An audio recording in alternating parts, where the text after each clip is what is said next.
materi dengan NIM 2323240071. Baik, di video kali ini saya akan menjelaskan beberapa materi dan semoga dengan video ini bisa membantu menambah pengalaman teman-teman semua. Baik, di materi pertama itu ada Islam di Asia Tengah. Islam di Asia Tengah memiliki sejarah yang kaya dan kompleks, dimulai sejak abad ke-7 Masehi. Islam memainkan peran penting dalam identitas nasional dan budaya masyarakat Asia Tengah. Gerakan Islam moderat dan konservatif juga muncul mencerminkan keragaman pemahaman dan praktik agama di antara penduduknya. Secara keseluruhan, Islam di Asia Tengah adalah perpaduan antara tradisi keagamaan yang mendalam dan dinamika sosial politik yang terus berubah, menjadikan proses yang menarik untuk dipelajari lebih lanjut. Selanjutnya itu ada Islam di Asia. Islam di Indonesia, awal penyebaran dan perkembangannya. Islam di Indonesia dimulai penyebaran pada abad ke-13 melalui para pedagang dan ulama dari Arab, Persia, dan India. Penyebaran ini berlangsung secara damai, seringkali melalui tradisi perdagangan dan pernikahan yang membuat ajaran Islam dapat diterima oleh masyarakat lokal. Seiring waktu, Islam berkembang pesat terutama di wilayah di Pulau Jawa dan Sumatera, dengan munculnya kerajaan-kerajaan Islam seperti Samudra Pasai, Demak, dan Mataram.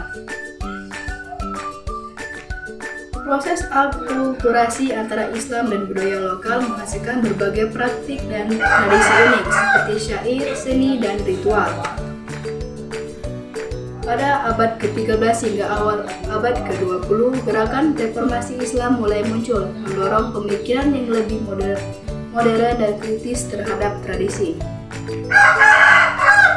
Saat ini, Indonesia adalah negara dengan populasi Muslim terbesar di dunia, dengan keragaman dalam praktik dan pemahaman agama yang mencerminkan warisan budaya yang kaya.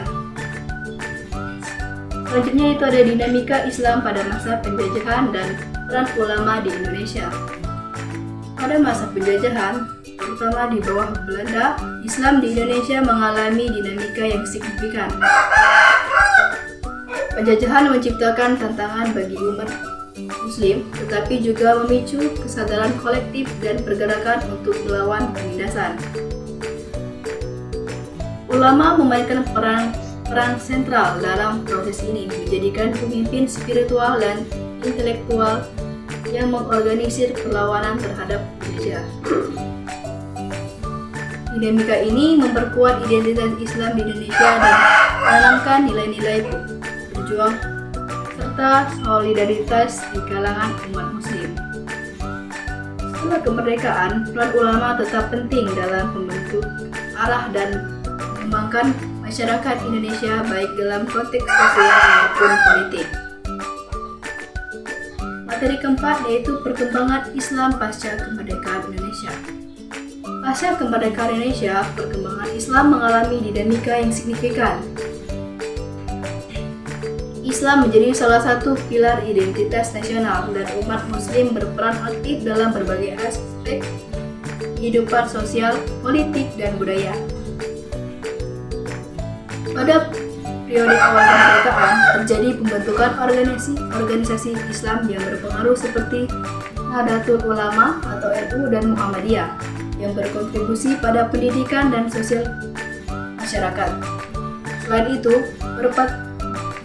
itu, partisipasi umat Islam dalam politik meningkat, terlihat dari keterlibatan dalam pemerintahan dan berbagai gerakan politik.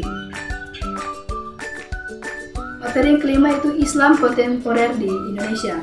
Islam kontemporer di Indonesia ditandai oleh keragaman praktik dan pemikiran yang mencerminkan dinamika sosial, politik, dan budaya saat ini. Sebagai negara dengan populasi Muslim terbesar di Indonesia, Islam menjadi pusat berbagai aliran Islam mulai dari moderat hingga konservatif. Perkembangan teknologi informasi dan media sosial telah mempengaruhi cara umat Muslim berinteraksi dengan ajaran agama, memperluas akses terhadap pengetahuan dan diskusi keagamaan.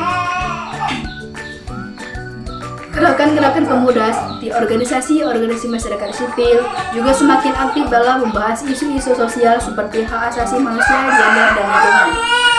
Secara keseluruhan, Islam kontemporer di Indonesia mencerminkan upaya untuk menyeimbangkan tradisi dengan modernitas serta membangun masyarakat yang inklusif dan berkeadilan. Materi terakhir yaitu kontribusi Islam terhadap peradaban dunia. Islam telah memberikan kontribusi yang signifikan terhadap peradaban dunia dalam berbagai bidang. Di bidang ilmu pengetahuan, umat muslim di masa keemasan Islam terutama antara abad ke-8 dan ke-14 memainkan peran penting dalam mengembangkan matematika, astronomi, kedokteran, dan filsafat. Tokoh-tokoh seperti Al-Khwarizmi dan matematika dari Ibnu Sina atau Avicii dalam kedokteran telah meninggalkan warisan yang berpengaruh hingga saat ini. Secara keseluruhan, kontribusi Islam terhadap peradaban dunia mencerminkan warisan intelektual, artistik, dan sosial yang terus mempengaruhi perkembangan budaya dan ilmu pengetahuan hingga saat ini. Mungkin hanya itu saja.